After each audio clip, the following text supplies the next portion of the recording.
कि विश्व व्यापार संगठन का मुख्यालय कहां है। सबसे पहले इसका इतिहास जान लो। अब देखोगे, अगर इतिहास की बात करें 1914 से लेकर के 1918 तक फर्स्ट वर्ल्ड वॉर चलता है। 1914 से लेकर के 1918 तक फर्स्ट वर्ल्ड वॉर चलता है और 1939 से लेकर के 1945 तक जो है सेकंड वर्ल्ड वॉर चलता है। अब सेकंड वर्ल्ड वॉर और फर्स्ट वर्ल्ड वॉर में सभी देश के संबंध आपस में बिगड़ जाते हैं, जिसके कारण सभी देश एक दूसरे से व्यापार करने में काफी ज्यादा बाधा उत्पन्न हो जाता है और एक दूसरे में जो व्यापार होती है तो कोई भी देश मनमाना टैक्स वसूलता था, किसी के ऊपर मनमाना टैक्स यानी कर लगा देता था। तो इस समस्या को समाधान करने के लिए क्या होता है कि 1948 में एक एग्रीमेंट बनता है जिसको हम लोग कहते हैं गैट यानी general agreement on tariff and trade, यानी टैरिफ और ट्रेड पर एक सामान्य एग्रीमेंट बनता है जिसको हम लोग गैट कहते हैं। और इसके अंतर्गत तर्ज ये रखा जाता है कि विश्व में सभी देश, विश्व में जितने भी देश हैं वो एक दूसरे के ऊपर मनमाना टैक्स नहीं लगाएंगे और व्यापार के क्षेत्र में सभी देश एक दूसरे को हेल्प यानी मदद करेंगे। लेकिन आपको पता है कि ये जो एग्रीमेंट है ये सही ढंग से काम नहीं कर पाता है,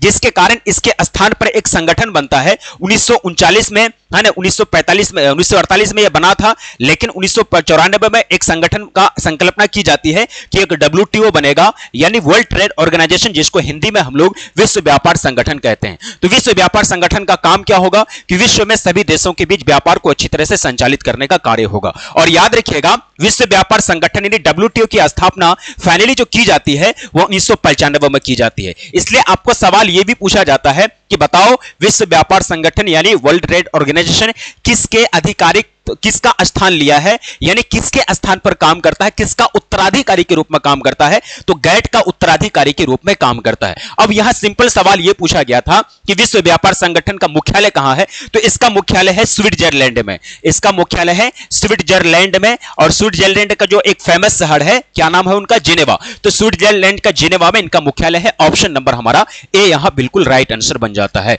कितने परसेंट बच्चों ने सही दिया है? 84% बच्चों ने बिल्कुल सही आंसर दिया है। ठीक है प्यारे बच्चों, आप लोग इस क्लास को जमकर के शेयर वगैरह कीजिएगा ताकि सभी बच्चे इस क्लास को एंजॉय के साथ कवर कर पाएंगे, क्योंकि सभी बच्चों को पता नहीं चला है। तो प्लीज आप लोग जमकर के शेयर वगैरह कर दीजिएगा। ठीक है, तो बात समझ में आ गई। ये प्रश्न आएगा तो आप बना दोगे। वियना में किसका मुख्यालय है? वियना में ओपेक का मुख्यालय है, organization of petroleum exporting countries. New York क्या है? ये यूएसए का एक फेमस शहर है। वाशिंगटन क्या है? अमेरिका की राजधानी है। डीसी यानी वाशिंगटन अमेरिका की राजधानी बन जाती है। ठीक है, तो बिल्कुल 84% बच्चों ने इसको सही दिया है, यानी ऑप्शन नंबर हमारा ए बिल्कुल राइट आंसर बन जाता है। नेक्स्ट प्रश्न की बात करते हैं, अगला क्वेश्चन की बात करते हैं बाबू। पूछा गया है कि निम्नलिखित आर्थिक क्रियाकलापों में से कौन ग्रामीण अधिवासियों से संबंधित है। सबसे पहली बात, ग्रामीण अधिवास का मतलब होता है गांव में रहने वाले लोग। अब याद रखिएगा, निवास स्थल के आधार पर जगह को दो भाग में बांटा गया है। एक नागरिक क्षेत्र होगा, एक नागरिक अधिवास यानी नागरिक अधिवास होगा जो नगर के क्षेत्र होते हैं, और एक ग्रामीण अधिवास होगा जो गांव देहात होते हैं। अब बताइएगा, गांव देहात में कौन सा काम होता है? गांव देहात में आपका पशुपालन होता है, गांव देहात में आपका पशुचारण होता है, गांव देहात में आपका क्या होता है, खेती का काम होता है। तो ये सब काम होता है गांव देहात में। अब बात यहां ये आई कि गांव देहात में ये सब जो कार्य किए जाते हैं, तो मैंने आपको कई बार कहा है कि वो कार्य जो प्राथमिक क्रियाकलाप यानी प्राकृतिक पर्यावरण से प्रत्यक्ष रूप से संबंधित है, वो हमारा प्राइमरी एक्टिविटी यानी प्राथमिक क्रियाकलाप कहलाता है। तो याद रखिएगा, आर्थिक क्रियाकलापों में से कौन ग्रामीण अधिवास में, तो प्राथमिक क्रियाकलाप, यानी प्राथमिक क्रियाकलाप के अंतर्गत ये सब चीज आ जाता है। पशुपालन, पशुचारण, खेती करना, ये सब ग्रामीण क्षेत्र के लोग करते हैं ना, ये सब काम करते हैं, तो ये सब हमारा प्राथमिक क्रियाकलाप हो जाएगा। अब सेकेंडरी एक्टिविटी के बारे में हम लोग जानते हैं कि सेकेंडरी एक्टिविटी का मतलब हुआ कि कच्चे माल के रूप को बदल करके उसको मूल्यवान बनाने की प्रक्रिया हम लोग सेकेंडरी एक्टिविटी कहते हैं। जितना भी उद्योग है, जितना भी विनिर्माण के कार्य हैं, वो सारा सेकेंडरी एक्टिविटी यानी द्वितीय क्रियाकलाप के अंतर्गत आएगा। अब तृतीय क्रियाकलाप के अंतर्गत हम लोग जानते हैं उत्पादन और विनिमय इसके अंतर्गत आएगा। उत्पादन और विनिमय, विनिमय के अंतर्गत तीन चीज, व्यापार, संचार और परिवहन। व्यापार, संचार, परिवहन आपका तृतीय क्रियाकलाप आ जाएगा। उत्पादन भी आपका तृतीय क्रियाकलाप आ जाएगा। चतुर्थ क्रियाकलाप की बात करें, विश्वविद्यालय अध्ययन, ये आपके फोर्थ कैटेगरी में आता है, चतुर्थ क्रियाकलाप के अंतर्गत आता है। तो इसका आंसर आप लोगों ने क्या दिया है? 91% बच्चों ने इसका सही आंसर दिया है। वेरी गुड, इसका हो जाएगा राइट आंसर, प्राथमिक क्रियाकलाप यानी प्राइमरी एक्टिविटी इसका हो जाएगा। ठीक है, चलो अगला प्रश्न की बात करते हैं। बहुत बढ़िया, अगला प्रश्न हमारे स्क्रीन पर आया है कि स्थानांतरित कृषि को लदांग कहां कहा जाता है। देखिएगा, एक चीज आपको पता है कि स्थानांतरित कृषि, जिसको हम लोग क्या कहते हैं, भारत के उत्तर पूर्वी राज्य में इसको झूमिंग कृषि कहा जाता है। याद रखिएगा, भारत के उत्तर पूर्वी राज्य में इसको क्या कहा जाता है, झूमिंग कृषि कहा जाता है। प्यारे बच्चों, क्लास को जो है ना आप लोग थोड़ा सा जम करके शेयर वगैरह कर दो, क्योंकि बहुत सारे बच्चों को हो सकता है नहीं पता हो, क्योंकि जितिया पर्व था, बहुत सारे बच्चों को नहीं पता है, तो प्लीज आप लोग क्लास को जम करके शेयर कर दीजिएगा, ठीक है। अब यहां देखेंगे भारत के उत्तर पूर्वी राज्य में इसको क्या कहा जाता है, झूमिंग कृषि कहा जाता है। ये भी पूछ सकता है कि बताओ भारत में स्थानांतरित कृषि को क्या कहा जाता है, तो झूमिंग कृषि कहा जाता है। और इसको हम लोग कर्तन एवं दहन कृषि भी कहते हैं, कर्तन एवं दहन कृषि भी कहते हैं, क्योंकि इसमें दहन का मतलब होता है जलाना। अब जंगल को जला करके जो खेती की जाती है उसको झूमिंग कृषि ने कर्तन एवं दहन कृषि कहते हैं। अब यहां इसका नाम अलग अलग देश में इसका नाम अलग अलग है। अब मेक्सिको और साथ ही साथ मध्य अमेरिका में, मेक्सिको और मध्य यूएसए में इसको कहा जाता है मिल्पा। मेक्सिको और मध्य अमेरिका में इसको मिल्पा कहा जाता है, और मलेशिया और इंडोनेशिया में इसको लदांग कहा जाता है। मलेशिया और इंडोनेशिया में इसको लदांग कहा जाता है। भारत में इसको झूमिंग की कृषि कही जाती है, और श्रीलंका में इसको चेना के नाम से जाना जाता है। श्रीलंका जिसको सिन्हल द्वीप कहते हैं। तो अलग अलग क्षेत्र में इस कृषि का नाम अलग अलग पड़ गया। तो आप इस बात को समझ रहे हैं अलग अलग नाम क्यों है, क्योंकि आपको पता है कि सभी देश की भाषाएं अलग अलग है, सभी देश की भाषा अलग अलग है, तो अलग अलग नाम पर जाता है। तो स्थानांतरित कृषि जिसको कर्तन एवं दहन कृषि भी कहते हैं, भारत में उस कृषि को झूमिंग कहते हैं, मैक्सिको और मध्य अमेरिका में उसको मिल्पा कहते हैं, मलेशिया और इंडोनेशिया में उसको लदांग कहते हैं। ये सारा चीज पूछेगा तो आपसे बन जानी चाहिए। क्या आंसर दिया आप लोगों ने? थर्ड का 64% बच्चों ने ऑप्शन नंबर दिया है बी, यानी 64% बच्चों का राइट आंसर हो जाएगा। ऑप्शन बी बिल्कुल करेक्ट आंसर बन जाएगा, ठीक है। नेक्स्ट प्रश्न देखिएगा। अगला प्रश्न पूछा गया है कि मानव विकास की अवधारणा निम्नलिखित में से किस व्यक्ति की देन है, या फिर मानव विकास का जो अवधारणा है यह किस व्यक्ति के द्वारा दिया गया। मानव विकास का मतलब होता है, मानव विकास का मतलब क्या होता है? मानव विकास का मतलब होता है जीवन में विकल्पों की वृद्धि। ये किसने कहा था? ये प्रोफेसर अमर्त्य सेन ने नहीं, ये कहा था डॉक्टर महबूल हक ने। अगर मानव के जीवन में विकल्पों की वृद्धि हो रही है तो मानव का विकास हो रहा है। और साथ ही साथ स्वतंत्रता में वृद्धि, ये किसने कहा था? प्रोफेसर अमर्त्य सेन ने कहा था कि मानव के जीवन में स्वतंत्रता की वृद्धि होती है तो उसको हम लोग मानव विकास कहेंगे। और मानव विकास का अवधारणा ये दोनों व्यक्ति के द्वारा बनाया गया था, प्रोफेसर अमर्त्य सेन और महबूल हक। ये थे पाकिस्तान के और ये थे इंडिया के, समझ गए। अब यहां बात ये आई कि मानव विकास की अवधारणा 1990 के दशक में यूएनडीपी को जो सौंपा था वो किसने सौंपा था? यूएनडीपी को सौंपने का कार्य किया था डॉक्टर महबूल हक। और मानव विकास की अवधारणा 3 क्षेत्र पर आती जाती है। एक हो जाएगा आपका संसार, एक हो जाएगा एजुकेशन, दूसरा हो जाएगा हेल्थ, और तीसरा हो जाएगा रिसोर्सेज, यानी शिक्षा, स्वास्थ्य और संसाधन के आधार पर हम लोग किसी भी क्षेत्र का मानव विकास की अवधारणा को मापने का काम करते हैं। इसको 1/3, इसको 1/3, इसको भी 1/3 रैंक दिया जाता है। जब जोड़ेंगे तो मैक्सिमम 1 आएगा, यानी मानव विकास का एचडीए रिपोर्ट में जो रैंक होता है वो 0 होता है, और मिनिमम 0 और हाईएस्ट 1 होगा। यानी एचडीए रिपोर्ट में जो वैल्यू होता है वो 0 से 1 के बीच होता है। तो इसका मानव विकास की अवधारणा किसने दिया था? डॉक्टर महबूबुल हक ने दिया था। लेकिन अगर ये ऑप्शन में नहीं रहेगा, डॉक्टर महबूबुल हक अगर नहीं रहेगा तो आप इसको लगा देना प्रोफेसर अमर्त्य सेन को, ठीक है। तो इतना अगर आएगा तो इसको आप लोग बना सकते हो। Very good. अब चलिए अगला प्रश्न हमारे स्क्रीन पर आता है। कितना परसेंट बच्चे? 80% बच्चों ने सही दिया है। Very good. अब यहां देखेंगे प्रश्न ये पूछा गया है, प्यारे बच्चों आप लोग क्लास को शेयर कर दो, जम करके आप लोग क्लास को शेयर वगैरह कर दो। अब ओपेक का संबंध किससे है? ओपेक किससे संबंधित है? ओपेक का फुल फॉर्म जान लो। ओपेक का फुल फॉर्म क्या है भाई? तो organization of petroleum exporting. Export का मतलब होता है निर्यात करना, एक्सपोर्टिंग यानी निर्यात करना, यानी जो बेचता है। निर्यात का मतलब बाहर सामान भेजना। कंट्रीज यानी देश, कंट्रीज COUNTRIES, कंट्रीज, समझ गए। अब यहां देखो, वैसे देश जो पेट्रोल को बेचने का कार्य करती है, वैसे देशों का संगठन को हम लोग ओपेक कहते हैं। Organization of petroleum exporting countries, यानी पेट्रोल को निर्यात करने वाले देशों का यह संगठन है। और इसकी स्थापना बगदाद में की गई थी। इराक की राजधानी बगदाद में इसकी स्थापना 1960 में की गई थी। और इसका मुख्य मकसद यह था कि पेट्रोल की दुनिया में, पेट्रोल के क्षेत्र में प्रति बैरल पेट्रोल का कीमत क्या होगा उसका निर्धारण करना, उसका टैक्स का निर्धारण करना। इसलिए ओपेक नामक संगठन बनाया गया था। तो ओपेक किससे संबंधित है? तो पेट्रोल निर्यात से। बिल्कुल आसान से इसको लगा सकते हो कि पेट्रोलियम निर्यात करने वाले जितनी भी कंट्री है वो इसका सदस्यता लिया हुआ है। और याद रखिएगा, एक सवाल आपको पूछेगा, दुनिया में सबसे ज्यादा पेट्रोल का भंडार किसके पास है? सबसे ज्यादा पेट्रोल का भंडार सऊदी अरब के पास है। दुनिया में जितना भी पेट्रोल है उसका सबसे ज्यादा भंडार सऊदी अरब के पास है। और ओपेक का सदस्यता कौन कौन लिया? सऊदी अरब, उसके बाद ईरान हो जाएगा, इराक हो जाएगा, यानी जो कतर, ओमान, बहरीन और उसके बाद आपका वेनेजुएला, ये सब कंट्री इसका सदस्यता लिया हुआ है। तो ऑप्शन नंबर हमारा सी यहां बिल्कुल राइट आंसर बन जाएगा। ठीक है, 2023 से पहले चाइना था, लेकिन 2023 के बाद नंबर सेकंड पे जो था भारत, जो था वो फर्स्ट पे आ गया है। अब सेकंड नंबर पे चाइना चले गया है। तो विश्व में अगर पूछे जाएगा कि विश्व में सबसे ज्यादा जनसंख्या किसका है, तो विश्व में सबसे ज्यादा जनसंख्या रखने वाला देश भारत है और सेकंड नंबर पे चाइना है। लेकिन आपको यह भारत और चाइना दिख रहा क्या? नहीं दिख रहा ना। तो आप बताइए किस देश की जनसंख्या है? चारों देश को आपको कंपैरिजन करना है कि यहां किस देश की जनसंख्या सबसे ज्यादा होगी। तो संयुक्त राज्य अमेरिका का जनसंख्या सबसे ज्यादा होगा, यानी यूएसए का जनसंख्या काफी ज्यादा होगा। रूस, कनाडा, अमेरिका, चीन, रूस, कनाडा, अमेरिका, उसके बाद चीन। अब देखोगे चीन, ऑस्ट्रेलिया, रूस, कनाडा, अमेरिका, चीन, ब्राजील हो जाएगा, ब्राजील, उसके बाद ऑस्ट्रेलिया, उसके बाद भारत।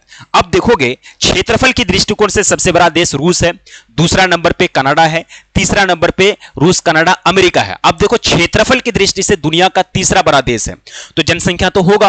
अब जनसंख्या घनत्व तो कितना भी कम हो लेकिन जनसंख्या होगा ना। तो जनसंख्या में ये चारों देश में कंपैरिजन करोगे, ये तीनों देश से सबसे ज्यादा जनसंख्या अमेरिका का है। अब बात ये हुई कि जनसंख्या घनत्व तो सबसे ज्यादा किसका है? पॉपुलेशन डेंसिटी की बात करें तो पॉपुलेशन डेंसिटी सबसे ज्यादा बांग्लादेश का होगा, सबसे ज्यादा बांग्लादेश का होगा। और मुस्लिम कम्युनिटी की संख्या सबसे ज्यादा दुनिया में कहां है? तो इंडोनेशिया में है। सबसे ज्यादा मुस्लिम पावर की संख्या इंडोनेशिया में आता है। ठीक है, तो यहां क्या आंसर दिया आप लोगों ने? लगभग 73% बच्चों ने ऑप्शन नंबर ए टिक किया है। बहुत अच्छा, बहुत अच्छा। ठीक है, चलो नेक्स्ट प्रश्न हमारे स्क्रीन पर पूछा गया है, निम्नलिखित में से कौन एक रेशेदार फसल है? रेशेदार फसल की बात करें तो रेशा का मतलब क्या होता है? जिससे हम लोग क्या बनाते हैं? कपड़ा वगैरह बनाते हैं। तो याद रखना आपके क्लास 12th में, इंटर में 3 है, 3 के अलावा चौथा नहीं पूछा है, समझ गए? आपके क्लास 12th इंटर में 3 ही रेशेदार फसल है। रेशेदार फसल 3 ही है, एक हो जाएगा जूट, एक हो जाएगा कपास और एक हो जाएगा मेस्टा। समझ गए?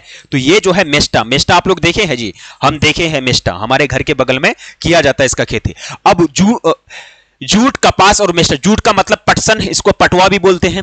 बिहार, बंगाल वाले लोग, आपको पता होगा, मक्का की खेती से पहले पटसन की खेती जबरदस्त तरीके से की जाती थी। तो जूट, कपास और मेस्टा ये आपके रेशेदार फसल है। अब बताइएगा रेशेदार फसल नहीं है तो रेशेदार फसल कौन नहीं है भाई? तो कपास आपका रेशेदार फसल है, मेस्टा ये कॉफी आपका तो रोपन फसल है ना।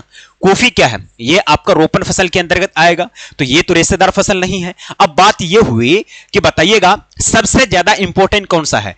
3 प्रकार के जो रेशेदार फसल है उसमें सबसे ज्यादा इंपॉर्टेंट यानी सबसे ज्यादा महत्व है वो है कपास का। कपास का सबसे ज्यादा महत्व है। और कपास की खेती कहां होती है? काली मिट्टी में। कपास की खेती किस मिट्टी में? काली मिट्टी में। आपको पूछा भी जाएगा बताओ कपास की खेती कौन सा मिट्टी में होती है? तो काली मिट्टी में होती है। अब बात यह है कि काली मिट्टी कहां कहां है? तो काली मिट्टी चले जाओगे कर्नाटक, तमिलनाडु, उसके बाद महाराष्ट्र वगैरह, ये सब देश में जो है काली मिट्टी है जो समुद्र के किनारे है, ये सब राज्य में, सॉरी। तो यहां आप क्या कर दीजिएगा, ये रोपन फसल है, बाकी तीनों जो है वो आपका कपास, उसके बाद मेस्टा, जूट, ये रेशेदार फसल है। तो ऑप्शन नंबर बी के साथ जाना है। अरे एक है टिक किए है जी, 52% बच्चे ए टिक किए। वाह, मतलब पढ़ो बिना क्वेश्चन पढ़े टिक लगा दो। निम्नलिखित में से कौन रेशेदार फसल नहीं है? इनको पढ़ोगे ना, इनको पढ़े, क्वेश्चन आधा अधूरा पढ़ लो बट टिक लगाना स्टार्ट कर दो। यही सब गलती करके आते हैं आप लोग एग्जाम में। फाइनल बोर्ड परीक्षा में एक एक एमसीक्यू का महत्व है और इसी तरह से गलती होता है। पहले पूरा क्वेश्चन को पढ़ो क्या कह रहा है, एकदम 51% बच्चे ए टिक कर रहे हैं। वाह, हम यहां नहीं है तो नहीं है तो कौन नहीं है? कपास नहीं है, बाकी तीनों तो है, इसलिए कंफ्यूजन। इसलिए आपको समय दिया जाता है, 15 मिनट का समय क्यों दिया जाता है एग्जाम में? आपको पूछा जाता है, आपको जो क्वेश्चन दिया जाता है, कहा जाता है कि 15 मिनट का समय एक्स्ट्रा दे रहे हैं, उसको पढ़ो बढ़िया से, एक्स्ट्रा समय दिया जा रहा है, तो पढ़ने के लिए दिया जा रहा है। ये सब गलती के लिए बताओ, ये सब गलती नहीं करना है, समझ गए? अब यहां बात ये हुई, अगला प्रश्न हमारे स्क्रीन पर आता है कि प्रसन्नता की कीमत पर भौतिक प्रगति नहीं की जा सकती, यह कथन निम्न में से किस देश के संदर्भ में सही है? प्रसन्नता का मतलब होता खुशी। अब भूटान एक ऐसा देश है जो जीएनएच को मापता है। जीएनएच का मतलब हुआ gross national happiness. Gross national happiness का मतलब हुआ कि देश में क्या होगा कि देश में लोग अगर खुश हैं, जनता अगर खुश है तो देश का विकास हो रहा है, वही है जीएनएच। अगर जनता खुश नहीं है तो देश का विकास नहीं हो रहा, यह भूटान की सरकार कह रही है। तो भारत इस पर कार्य कर सकता है? नहीं। भारत जीएनएच को माप करके हम ग्रोथ को नहीं माप सकते हैं, क्योंकि भारत में लाखों करोड़ों की संपत्ति है एक एक आदमी के पास, लेकिन फिर भी वो रो रहा है बैठ करके। लेकिन भूटान की जनता कहते हैं कि अगर हमारी जनता खुश है, हमारी जनता हैप्पी है, तो हमारा देश विकास कर रहा है। तो हमारे देश में तो लाखों करोड़ों का मालिक होकर भी रोड में रो रहे हैं, तो ये चीज भारत में अप्लाई नहीं होगा। तो ये चीज अप्लाई होता है आपकी भूटान में। भूटान की सरकार मापती है, चलो वहां की है, जीडीपी मापने का एक अलग ही सोर्स है, जीडीपी मापने का एक अलग ही जरिया है ना। तो ये सारी चीज को आप लोगों को समझना है, ठीक है। अब चलिएगा, अगला प्रश्न हमारे स्क्रीन पर आता है। क्या पूछा गया है? कितना परसेंट बच्चे? 70% बच्चों ने सही दिया है। आप लोग शेयर कर दो भाई क्लास को, जितने भी बच्चे हैं आप लोग क्लास को शेयर कर दो। कम से कम 400 प्लस तो वॉचिंग होनी चाहिए। इतना इंपॉर्टेंट क्लास चल रहा है, तो आप लोग कम से कम शेयर वगैरह करो यार। इतना इंपॉर्टेंट क्लास चल रहा है तो क्लास को जम करके शेयर वगैरह कर दो, ठीक है। स्टेटस वगैरह लगा दो, सब कुछ, सब बच्चे आ जाएंगे, आपके दोस्त सब भी आ जाएंगे, ठीक है, क्योंकि स्टेटस देखने में सब कोई माहिर है। तो आप लोग स्टेटस वगैरह लगा दीजिए ताकि सभी बच्चे आ जाएंगे। अब देखिएगा, पूछा क्या गया है कि रेशम मार्ग को रोम किस देश से जोड़ने का कार्य करता है। रेशम मार्ग काफी ज्यादा फेमस है। और बौद्ध धर्म का जो विकास हुआ था, बौद्ध धर्म चीन तक कैसे फैला, बौद्ध धर्म चीन तक कैसे गया, म्यांमार तक कैसे गया, यही मार्ग के माध्यम से। रेशम मार्ग आज अगर नहीं होता तो बौद्ध धर्म का विकास तो हमारे भारत में हुआ था, बिहार की धरती में, लेकिन ये धर्म चीन तक कैसे पहुंच गया? तो यही रेशम मार्ग के माध्यम से, रेशम मार्ग के जरिए। तो रेशम मार्ग रोम को किस देश से जोड़ता है? तो रोम को जोड़ता है ये चाइना से। रेशम मार्ग रोम को चाइना से जोड़ता है, और इस मार्ग में रोम वाले लेके आते थे अपना हीरा जवाहरात मोती, है ना, जितने भी सामान हुआ वो लेके आते थे, वो चाइना को देते थे, और चाइना से रेशा लेके जाते थे। अब देखिएगा, दुनिया में कागज सबसे पहले कहां बनाया गया? कागज जो हम लोग है, ये जो कागज है बाबू, ये जो डायरी है, ये जो डायरी है, ये कागज है ना, ये कागज सबसे पहले कहां बनाया गया? तो ये कागज जो है सबसे पहले बनाया गया था चाइना में। और रेशा का भी खोज सबसे पहले कहां हुआ था? चाइना में ही हुआ था।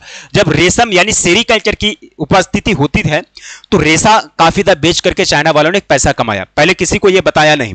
तो रोम वाले आते थे, अपना सामान देके जाते थे, और इधर से चाइना से वो रेशा लेके जाते थे। तो चाइना और रोम के बीच जो रास्ता है, इसी का नाम है रेशम मार्ग।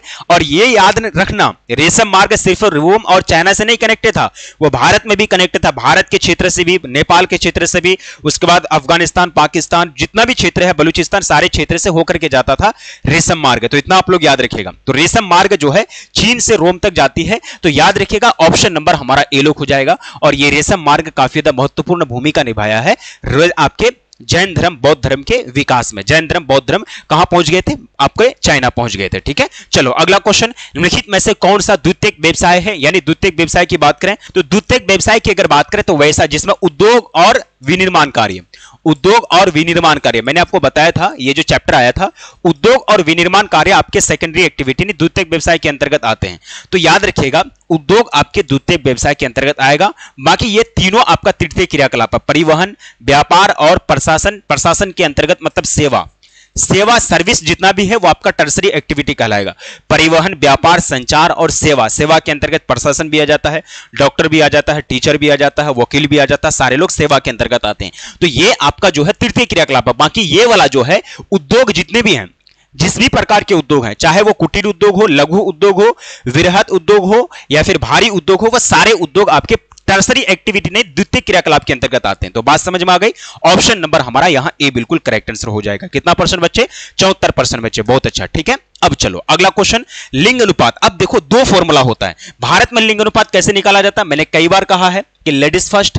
क्या कहा है मैंने? Ladies first. तो भारत में लिंग अनुपात मतलब स्त्री की संख्या, पहले आप रखिए स्त्री की संख्या बटे पुरुष की संख्या, उस तरह से लिंग अनुपात निकाला जाता है। गुना क्या करेंगे? 1000 करेंगे। तो ये हमारा लिंग अनुपात का फॉर्मूला है। अब लिंग अनुपात निकालने का ये फॉर्मूला है, तो आप प्रति 1000 पुरुष पर निकाल रहे हैं, प्रति 1000 पुरुष पर हमारे देश में कितना महिला रह रही है, उसी को हम लोग भारत में लिंग अनुपात कहते हैं। तो ये वाला ऑप्शन सही होगा, यानी प्रति 1000 पुरुषों पर स्त्री की संख्या को हम लोग लिंग अनुपात कहते हैं। और ये बात आई कि भारत में लिंग अनुपात ये वाला फॉर्मूला लगता है, इसलिए आपको स्पष्ट पूछा गया है कि भारत में लिंग अनुपात कैसे ज्ञात किया जाता है। और अगर पूछेगा प्रति 1000 स्त्रियों पर महिलाओं की संख्या, प्रति 1000 स्त्रियों पर पुरुषों की संख्या, तो ये यूरोप में आ जाएंगे।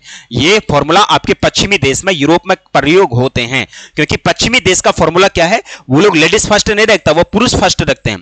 पहले पुरुष की जनसंख्या बटे स्त्री की जनसंख्या, गुना क्या करते हैं? 1000 करते हैं। तो वो लोग उल्टा फॉर्मूला यूज करते हैं। तो ये भारत में होगा, ये यूरोप में, ये फॉर्मूला यूरोप के लिए है और नीचे वाला जो फॉर्मूला है ये हमारे भारत के लिए है, क्योंकि भारत पहले लेडीज को प्रायोरिटी देती है, लेडीज की संख्या को यहां प्रायोरिटी देते हैं, तो ये वाला फॉर्मूला हमारा सही होगा, ऑप्शन नंबर डी बिल्कुल राइट आंसर हो जाएंगे। बात सही है, चलो बहुत अच्छा, वेरी गुड। चलो अगला प्रश्न की बात करते हैं। सर आपने होम साइंस का फोन क्या है, रानी यादव कमेंट कर रही है, क्या बात है बाबू, कॉल कर लेना एक बार टीम को, ठीक है, बता देगा जो भी समस्या है। अब देखो निम्नलिखित में से कौन तृतीय आर्थिक क्रियाकलाप है? तृतीय आर्थिक क्रियाकलाप मतलब tertiary activity, TIRTARY tertiary activity, तृतीय आर्थिक क्रियाकलाप। अब मैंने कहा था सेवा, याद रखना, सेवा और साथ ही साथ उत्पादन और विनिमय, याद रखना तीन चीज। अब देखोगे एग्जाम में जो है ना, देखो करा रहे हैं ऑब्जेक्टिव, लेकिन इसके बीच में जितना भी पॉइंट बता रहे हैं वो सब्जेक्टिव के लिए भी इंपॉर्टेंट है, समझ गए? तो सेवा, उसके बाद उत्पादन और विनिमय, ये तीन शब्द याद रखना, सेवा, उत्पादन और विनिमय। अब मैंने जिस तरह से आपको कहा था कि विनिर्माण और उद्योग, विनिर्माण और उद्योग, ये दो शब्द किसके लिए याद रखने के लिए बोले थे हम? ये दो शब्द आपके द्वितीय क्रियाकलाप के लिए बोले थे कि ये दो शब्द आपका द्वितीय क्रियाकलाप के लिए इस्तेमाल होता है। तो याद रखना सेवा के अंतर्गत डॉक्टर आ जाएंगे, टीचर आ जाएंगे, एडवोकेट आ जाएंगे, वकील आ जाएंगे, ये सारे सेवा से जुड़े हुए हैं। नाई आ जाएंगे जो बाल काटते हैं, नाई, उसके बाद धोबी आ जाएंगे, तो ये नाई, धोबी, डॉक्टर, टीचर से, उसके बाद एडवोकेट, ये लोग किससे जुड़े हुए हैं? ये आपका टर्सरी एक्टिविटी कहलाएगा।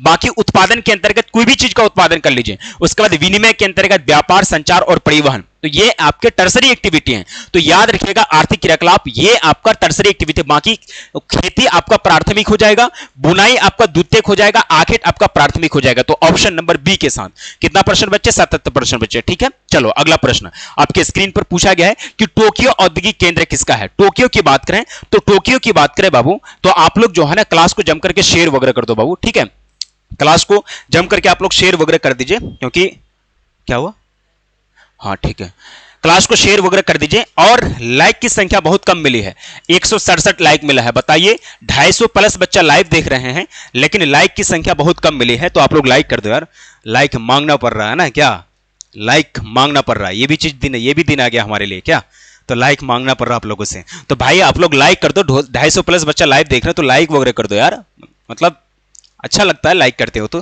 ठीक है। अब देखो टोक्यो किसका है? अब देखो जापान की राजधानी टोक्यो है, रूस की राजधानी क्या है? रूस की राजधानी आपका हो जाएगा मॉस्को, रूस की राजधानी मॉस्को हो जाएगा, और ऑस्ट्रिया की राजधानी कैनबरा। अब बताओगे तो टोक्यो औद्योगिक केंद्र है, तो आराम से बच्चा लगा देगा, टोक्यो है कहां? तो टोक्यो जापान में है, तो रूस की जापान में है, टोक्यो औद्योगिक केंद्र जापान का हो जाएगा। और पूछेगा कि रूस की राजधानी मॉस्को कहां आता है? देखो एक सवाल आप कंफ्यूजन होइएगा, आपको पूछा जाएगा कि रूस बताओ, रूस यूरोप में आता है कि रूस एशिया में आता है? बताओ, ये सवाल में आप लोग कंफ्यूजन होंगे, क्योंकि इसका क्षेत्र यूरोप में भी है और एशिया में भी है। अब याद रखना रूस का राजधानी मॉस्को जो है ना, ये यूरोप में पड़ता है, जिसके कारण रूस राजनीतिक तौर पर यूरोप का कंट्री कहा जाता है, और रूस का ज्यादातर एरिया यानी क्षेत्रफल जो है वो एशिया में आता है, इसलिए क्षेत्रफल आपका भूगोल का चीज है, तो इसलिए क्षेत्रफल के दृष्टिकोण से रूस एशिया में आता है, भूगोल की दृष्टि से रूस एशिया में आता है। अगर पूछेगा कि बताओ राजनीतिक तौर पर रूस कौन सा यूरोप का कौन सा महादेश का भाग है, तो राजनीतिक तौर पर रूस यूरोप में आता है और भौगोलिक तौर पर रूस एशिया में आता है, ठीक है। अब यहां जो राइट आंसर हो जाएगा ऑप्शन नंबर बी। कितना प्रश्न बच्चे? 74% बच्चे, ठीक है। चलो अगला प्रश्न हमारे स्क्रीन पर, रूस में सामूहिक कृषि को क्या कहते हैं? अब देखो सामूहिक कृषि का मतलब हुआ जब किसान एक साथ मिलकर के, बहुत सारे किसान एक साथ मिलकर के खेती करेंगे, अलग अलग नहीं, सब खेत एक साथ मिलकर के खेती करेंगे, तो उसको हम लोग सामूहिक कृषि कहेंगे। और रूस में सामूहिक कृषि को कोला खोज के नाम से जाना जाता है, इतना आप लोग जानते होंगे। और कोला खोज की बात करें तो रूस में सामूहिक कृषि को क्या कहा जाता है? कोला खोज कहा जाता है। ऑप्शन नंबर हमारा बी लोग हो जाएगा। सहकारी कृषि का मतलब यानी सहयोग करके एक दूसरे से कृषि करना।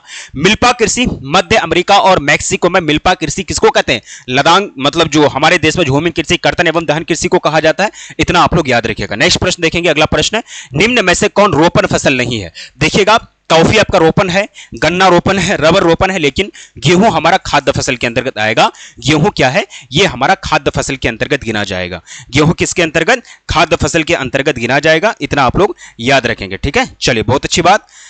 जितने भी प्रश्न हैं आप लोग हल करते हुए चलेंगे, जितनी भी चीज है सारी चीज आप लोग पढ़ते हुए चलिएगा, जो भी चीज आपको पढ़ा रहे हैं सारा चीज याद करते हुए चलिएगा, क्योंकि एग्जाम में यही सब चीज आएगा।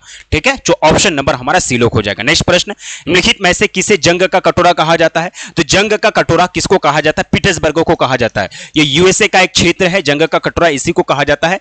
यूएसए में यानी अमेरिका में पीटर्सबर्ग को जंग का कटोरा के नाम से जाना जाता है। जंग का कटोरा इसलिए कहते हैं क्योंकि यहां होता है आपका खनन का कार्य, और खनन का कार्य में जितने भी विकसित देश हैं वो पीछे हो रहे हैं, जितने भी विकासशील देश हैं तो वो हैं लगे हुए, लेकिन विकसित देश पीछे हो रहे हैं, इसलिए इसको जंग का कटोरा के नाम से जाना जाता है। ऑप्शन नंबर डी लोक हो जाएगा। जनांकी के संक्रमण का सिद्धांत किसने दिया? Very good. तो जनांकी के संक्रमण का सिद्धांत की बात करें तो जनांकी के संक्रमण सिद्धांत किसी भी क्षेत्र की जनसंख्या की संरचना के बारे में बताती है, और यह सिद्धांत जो दिया गया था यह आपका नोटिस्टिन के द्वारा दिया गया था। इसमें दो, पहला, दूसरा और तीसरा, तीन अवस्थाएं इसमें बताई गई है। प्रथम अवस्था में जनसंख्या का जन्म दर मृत्यु दर ऊंचा है और जनसंख्या प्राथमिक कार्य में लगे रहते हैं। द्वितीय अवस्था में जनसंख्या का जन्म दर मृत्यु दर घटने लगता है, और तृतीय अवस्था में जनसंख्या का जन्म दर मृत्यु दर दोनों घट जाता है, जनसंख्या शिक्षित और प्राथमिक कार्य में लग जाते हैं। ऑप्शन नंबर हमारा सी यहां बिल्कुल राइट आंसर हो जाएगा। 54% बच्चों ने सही दिया है। नेक्स्ट प्रश्न देखिएगा, मानव विकास रिपोर्ट कौन सा प्रकाशित करता है? तो याद रखिएगा 1990 में यूएनडीपी को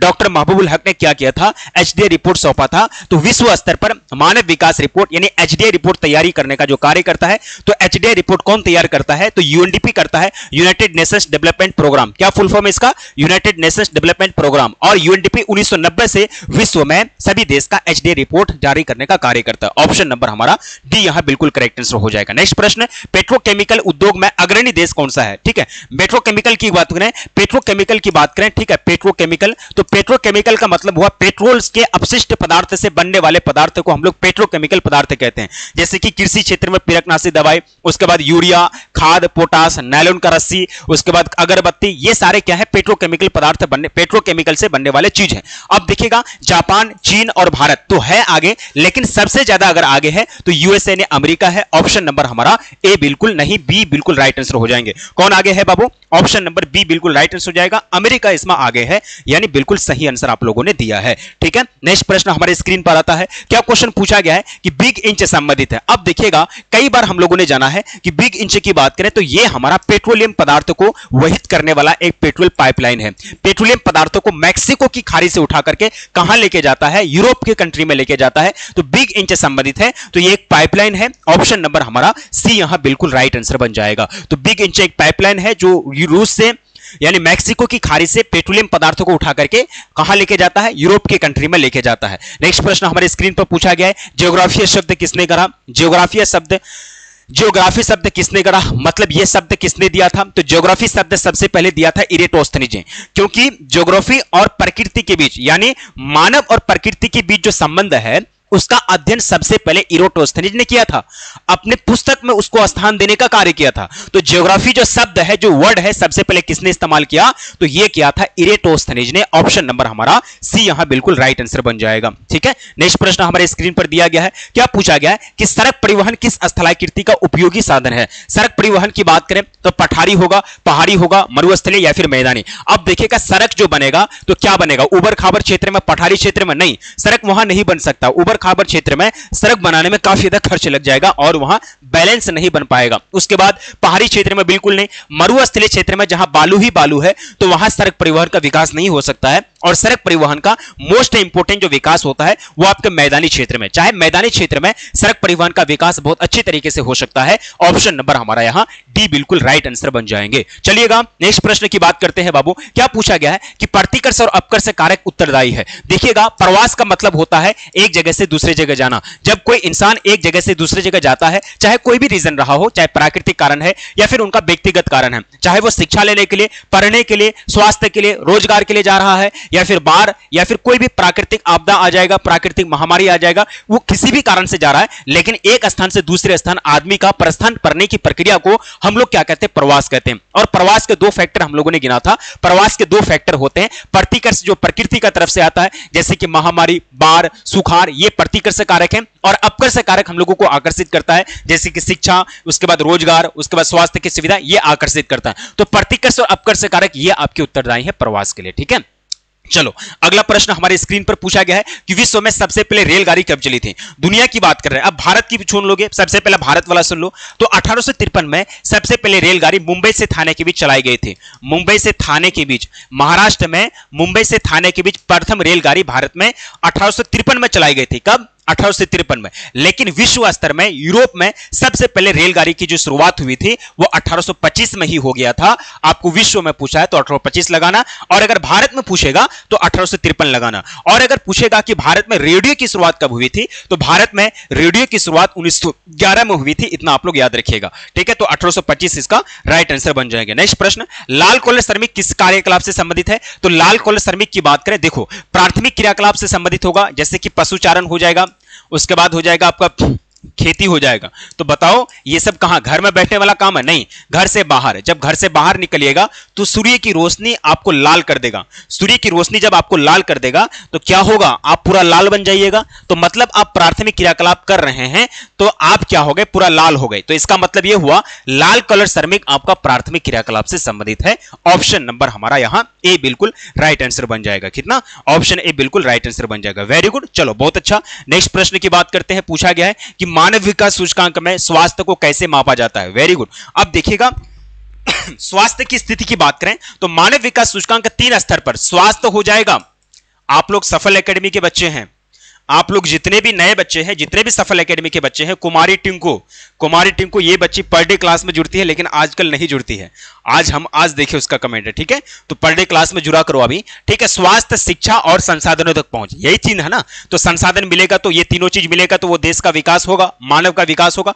एक चीज आपको बोल देते हैं, जितने भी नए बच्चे हैं आप लोग चैनल को सब्सक्राइब कर लीजिएगा। चैनल को सब्सक्राइब कर लीजिए, सेशन को लाइक कर दीजिए और अपने सारे दोस्तों को शेयर भी कीजिएगा। और जो भी ऐप को डाउनलोड करके नहीं रखे हैं सफल एकेडमी ऐप को, तो ऐप को आप लोग डाउनलोड कर लीजिएगा। ऐप का लिंक डिस्क्रिप्शन में, अपना फोन नंबर नाम डाल के उसको रजिस्टर कर लेना। ठीक है, मानव विकास सूचकांक में स्वास्थ्य को कैसे मापा जाता है? डॉक्टर की संख्या को बढ़ा करके? बिल्कुल नहीं, डॉक्टर की संख्या बढ़ा दो वो इलाज नहीं करेगा। तो क्या हुआ? स्वास्थ्य की स्थिति में सुधार आया? नहीं।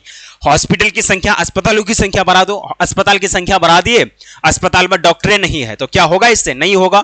जीवन प्रत्याशा, अब देखो स्वास्थ्य की बजट को बढ़ा दिए विधानसभा में, लोकसभा में और विधानसभा में जो बजट आया तो स्वास्थ्य की बजट को बढ़ा दिए। पता चला बजट को बढ़ा दिए और मंत्री लोग घपला करके अपने में रख लिया, तो इससे क्या मानव का विकास होगा? नहीं। अब देखो स्वास्थ्य की स्थिति की बात करें, स्वास्थ्य कैसे मापा जाता है? जब देखा जाता है कि आदमी का जीवन प्रत्याशा ज्यादा है, यानी लाइफ पीरियड ज्यादा है, ज्यादा लंबे समय तक जीवन जीता है, यानी ज्यादा समय तक वो जीवित रहता है, तब हम कहेंगे कि हां स्वास्थ्य की स्थिति ठीक है। तो इसके आधार पर जीवन प्रत्याशा जितना ज्यादा लंबा होगा उतना ज्यादा हम कहेंगे कि स्वास्थ्य की स्थिति ठीक है और उतना ज्यादा रैंक मिलेगा। वरना अस्पताल, डॉक्टर या फिर स्वास्थ्य बजट बढ़ा करके कोई फायदा नहीं। भारत देश में अस्पताल की संख्या ज्यादा है, बहुत ज्यादा है, लेकिन फिर भी डॉक्टर नहीं है, इलाज नहीं करता, जाकर के प्राइवेट हॉस्पिटल में इलाज करना पड़ेगा।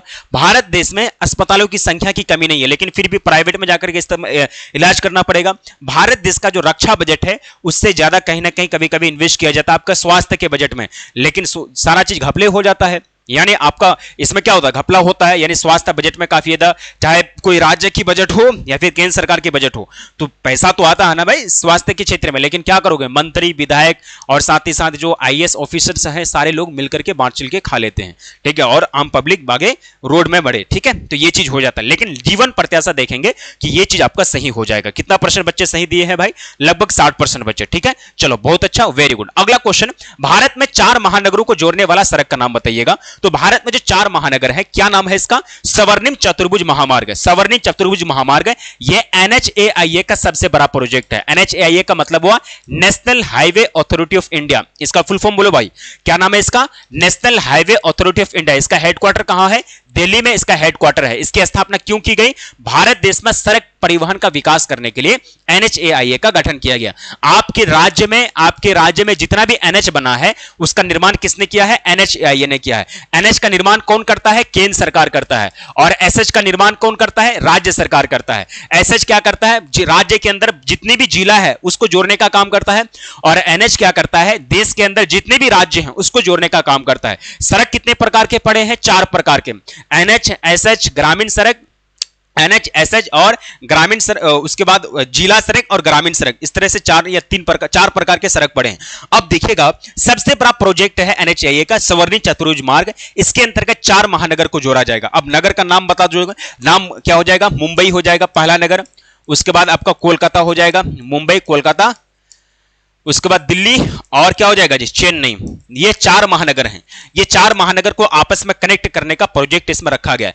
दिल्ली, मुंबई, चेन्नई, कोलकाता, जब ये चारों जुड़ जाएगा तो देख लेना भारत के कोई भी नागरिक ये चारों महानगर में जाने के लिए बहुत कम समय लगेगा और पैसा भी बहुत कम लगेगा। तो क्या लगाइएगा? Option number D. कितना परसेंट बच्चे? वाह, वेरी गुड, बहुत अच्छा, 92% बच्चों ने सही दिया है। ठीक है, चलो अगला प्रश्न हमारे स्क्रीन पर पूछा गया है कि निम्नलिखित में से किसने संयुक्त अरब अमीरात के लिंग अनुपात को निम्न किया है? अब देखो, संयुक्त अरब अमीरात वाले ये है अमीर देश, पैसा काफी ज्यादा है लोगों के पास, तो ये लोग मैन्युफैक्चरिंग का काम करता है, मतलब बिल्डिंग बनाना या फिर कोई सामान बनाना, बिल्डिंग वगैरह बनाना काफी ज्यादा यहाँ काम तेजी से चल रहा है। तो याद रखिएगा, तो यहां से लोग, पुरुष लोग, यानी जो पुरुष लोग हैं बाहर देश से, पाकिस्तान, अफगानिस्तान, बांग्लादेश, भारत, उसके बाद मलेशिया, अलग अलग देश से ये सारे पुरुष लोग काम करने के लिए जाते हैं यूएई।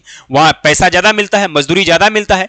अब वहां जाकर के पुरुष की संख्या बढ़ गया और वहां महिला तो जाता नहीं है काम करने के लिए, तो पुरुष की संख्या बढ़ गया और वहां जो महिला है पहले से कम थी और कम हो गया। मतलब यूएई में अब जितना जनसंख्या, मजदूर को लगा करके जितना कार्यशील जनसंख्या इसको कहते हैं, कार्यशील जनसंख्या का चयनित प्रवास के कारण ही यूएई का लिंग अनुपात काफी ज्यादा घट गया है। अब वहां महिला की संख्या बढ़ गया है, महिला की संख्या अब बढ़ गया है, अब पुरुष की संख्या घट गया है।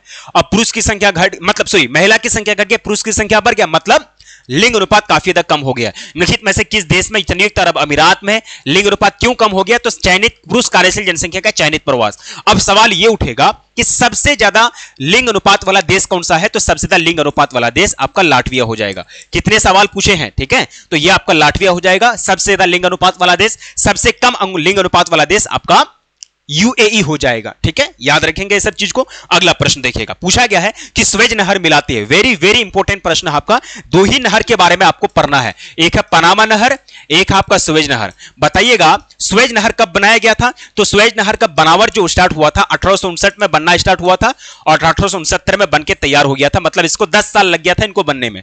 मतलब गांधी जी जब जन्म लिए थे 2 अक्टूबर 1869 को, तो उसी साल में यह नहर बनके तैयार हो गया था। अब स्वेज नहर किससे किसको मिलाती है? 2 महासागर को, भूमध्य सागर को लाल सागर से मिलाने का कार्य करती है। अगर यह स्वेज नहर नहीं बनेगा तो हमारे देश को जितने भी व्यापार यूरोप में करना पड़ेगा, तो उधर से समुद्र के रास्ते घूमते घूमते 10-12 दिन लग जाएगा समुद्र के रास्ते जाते जाते। लेकिन जब स्वेज नहर बन गया है, भूमध्य सागर और लाल सागर जब कनेक्ट हो गया है, तो फिर देश का विकास यानी अंतरराष्ट्रीय व्यापार के लिए काफी ज्यादा सुविधा हो गया। अब यूरोप जाने के लिए हमारे एशिया के जितने भी देश हैं वो व्यापार करते हैं यूरोप से। अब यूरोप जाने के लिए अब स्वेज नहर से जाते हैं। स्वेज नहर कहां है? सऊदी अरब और ये मतलब बीच में है, उसको काट के बनाया गया है। तो स्वेज नहर बना था 1869 में, बनके तैयार हो गया था। लेकिन याद रखोगे इस पर कब्जा किसका है? मिस्र का कब्जा है, मिस्र। अब मिस्र यानी इस पर अधिकार कब किया था? 1956 में यह मिस्र का बन गया था। याद रखिएगा स्वेज नहर मिलाती है आपके भूमध्य सागर को लाल सागर से। और याद रखिएगा पनामा नहर बनाया किसने था? तो यूएसए ने बनाया था, अमेरिका ने बनाया था। ये किससे किसको? पनामा नहर को, पनामा नहर किससे किसको मिलाती है? याद रखें, इसके बारे में आप लोग भी बताइए कमेंट सेक्शन में। पनामा नहर किससे किसको मिलाती है? कितना परसेंट बच्चे? 82% बच्चे। बहुत अच्छा, ठीक है, बहुत अच्छा, वेरी गुड। नेक्स्ट प्रश्न हमारे स्क्रीन पर, संभववाद अवधारणा किस घटक को महत्वपूर्ण मानता है? अब देखो पॉसिबिलिज्म कहते हैं, संभववाद का मतलब होता है कि प्रकृति में जितनी भी संभावनाएं हैं, यानी जितनी भी रिसोर्सेज हैं, जितने भी संसाधन हैं, वो सारे का मालिक कौन है? मानव है। यही बात है ना संभववाद। तो इसमें मुख्य घटक कौन सा हुआ? मानव हुआ। तो संभववाद में मुख्य घटक किसको माना गया है? मानव को माना गया। और एक और विचार है जिसको कहते हैं निश्चयवाद। निश्चयवाद में क्या होता है? निश्चयवाद कहता है कि मानव जो है प्रकृति का गुलाम है, यानी मानव प्रकृति के अनुसार चलता है, इसको कहेंगे निश्चयवाद। अब दो के बीच लड़ाई हो गया। संभववाद किसने दिया था? फैब्रे ने दिया था। संभववाद जो विचारधारा है ये फैब्रे ने दिया था, जिसका नाम था फैब्रे। फैब्रे कहां के थे? फ्रांस से के रहने वाले थे। तो संभववाद विचारधारा कहता है कि प्रकृति पर मानव का कंट्रोल है, यानी प्रकृति में जितनी भी संसाधन है, पेट्रोल, कोयला, खजाना, जितना भी है वो सारे का मालिक मानव है। लेकिन निश्चयवाद कहता है कि नहीं नहीं नहीं, तुम्हारा सोच गलत है, ये प्रकृति का गुलाम है। मानव क्या है? प्रकृति का गुलाम है। अब दोनों के बीच लड़ाई हो गया। अब इसके बीच में एक ये दोनों विचार को निकल के आया नव निश्चयवाद। नव निश्चयवाद किसने दिया था? ग्रिफिथ टेलर ने दिया था। तो ग्रिफिथ टेलर भाई साहब बीच में आए, कह रहे हैं कि लड़ाई मत करो बीच में। नव निश्चयवाद का अवधारणा दिया। उन्होंने कहा कि ना ही प्रकृति पर मानव का कंट्रोल है, ना ही प्रकृति पर मानव का कंट्रोल है, ना ही मानव पर प्रकृति का कंट्रोल है, दोनों बीच में है। प्रकृति भी मानव पर कंट्रोल करके रखा है और मानव भी प्रकृति पर कहीं ना कहीं बदलाव लेकर के आता है। तो इसके बीच के विचारधारा को हम लोग कहेंगे नवनिश्चयवाद। किसने दिया था? ग्रिफिथ टेलर ने दिया था। तो ये तीन विचारधारा आपका चैप्टर नंबर 1 में आपको अच्छे से पढ़ाया गया होगा। तो क्या लगाइएगा? टिक जी, ऑप्शन नंबर बी लगाइए। ठीक है, ऑप्शन नंबर बी 60% बच्चों ने सही दिया है। Very good. अब देखिएगा, विश्व की जनसंख्या का औसत लिंग अनुपात प्रति 1000 पुरुषों पर कितना है? तो 990। अब यहां याद रखिएगा, विश्व में अगर 1000 पुरुष है, विश्व में 1000 अगर पुरुष है तो 1000 पुरुष में कितना महिलाएं हैं? 990 महिलाएं हैं। ऑप्शन नंबर हमारा सी यहां बिल्कुल राइट आंसर बन जाएगा। ठीक है, नेक्स्ट प्रश्न की बात करते हैं बाबू। क्या पूछा गया है? इनमें से कौन कृषि आधारित उद्योग है? तो अब देखोगे, गन्ना किससे बनता है? गन्ना से ही आपका चीनी बनता है ना, गन्ना से ही आपका चीनी बनता है। तो ये आपका कृषि आधारित उद्योग हो जाएगा। गन्ना से ही आपका चीनी बनता है, तो ये आपका कृषि आधारित उद्योग हो जाएगा। आप लोग शेयर करने में आज जो है बहुत ज्यादा पीछे रह रहे हैं। ठीक है, अब पनामा नहर को महासागर से, वेरी गुड, बहुत अच्छा। संभववाद की विचारधारा किसने दिया था? ये बताइए। अलीका गुप्ता, तुम बताओ कमेंट सेक्शन में किसने दिया था संभववाद की विचारधारा। अब आप लोग शेयर वगैरह कर दो भाई। तो गन्ना क्या है? आप लोग इतना तो वाचिंग कराओ कभी यार, इतना वाचिंग तो हम तो सोचते हैं कि इतना इंपॉर्टेंट क्लासेस हो रही है तो आप लोग इतना वाचिंग कराओ कभी यार, इतना मतलब होता है। आप लोग इतना दिन रात मेहनत करते हैं, आप लोगों के लिए सारी चीज करते हैं। ठीक है, अब देखो, अब इनमें से कौन कृषि आधारित उद्योग है? तो गन्ना से बनता है चीनी, तो गन्ना कृषि का क्षेत्र है, मतलब चीनी आपका कृषि आधारित। सीमेंट किससे बनता है? संगम पर, चूना पत्थर से बनता है। चूना पत्थर कहां मिलेगा? चूना पत्थर तो आपको जमीन के अंदर मिलेगा, तो यह खनिज है, तो यह अधात्विक खनिज है। सीमेंट उद्योग आपका अधात्विक खनिज पर आधारित उद्योग है। इस्पात किससे बनता है? देखो, लोहा और मैग्नीज को मिलाओगे तब बनेगा इस्पात। लोहा और मैग्नीज, मैग्नीज का सूत्र पढ़े हैं 10th क्लास में, क्या होता है? मेमन, एमन का मतलब होता है मैग्नीज। जब लोहा और मैग्नीज मिलेगा तब बनेगा इस्पात। तो कहने का मतलब यह हुआ कि कृषि आधारित उद्योग कौन सा है? आपका चीनी उद्योग है। तो सीमेंट उद्योग में चूना पत्थर का इस्तेमाल किया जाता है, और चूना पत्थर क्या है? अधातु है। तो सीमेंट उद्योग आपका अधात्विक उद्योग है। और इस्पात क्या है? इस्पात में लोहा का प्रयोग हो रहा है, यानी कच्चा लोहा का प्रयोग हो रहा है। तो लोहा क्या है? धातु है। तो लौह इस्पात उद्योग आपका क्या है? धात्विक उद्योग है। ठीक है, इस्पात कैसे बनता है? जब कच्चा लोहा को मैं आप मैग्नीज मिलाएंगे तब बनेगा इस्पात। आप कच्चा लोहा का प्रयोग नहीं कर सकते हैं, क्योंकि कच्चा लोहा बिल्कुल फ्लेक्सिबिलिटी होता है, वो टूट जाएगा। जब तक उसमें आप मैग्नीज नहीं मिलाएंगे तब तक वो पक्का लोहा नहीं बनेगा। ठीक है, तो याद रखिएगा, ऑप्शन नंबर हमारा ए लोग हो जाएगा। कितना परसेंट बच्चे? लगभग 87% बच्चों ने सही दिया। ठीक है, नेक्स्ट प्रश्न देखिएगा, निम्न में से कौन मानव विकास का घटक नहीं है? वेरी वेरी इंपॉर्टेंट प्रश्न आपको दिया गया है। मानव विकास का घटक नहीं है तो स्वास्थ्य, शिक्षा और लिंग। अब जीवन स्तर याद रखिएगा, लिंग नहीं होगा ना भाई। आप स्वास्थ्य की बात करें, शिक्षा की बात करें, जीवन स्तर मतलब संसाधन। जब इंसान को संसाधन मिलता है तो संसाधन से ही पता चलता है कि उनका जीवन स्तर क्या होगा। जब इंसान को संसाधन मिलता है तो उसी से पता चलता है कि उसका जीवन स्तर क्या होगा। तो संसाधन मतलब जीवन स्तर, यहां संसाधन को बना दिया जीवन स्तर। तो स्वास्थ्य, शिक्षा और संसाधन मिलेगा तब मानव का विकास अच्छे से होगा। लेकिन लिंग तो ये नहीं है भाई, लिंग से कोई लेना देना नहीं है।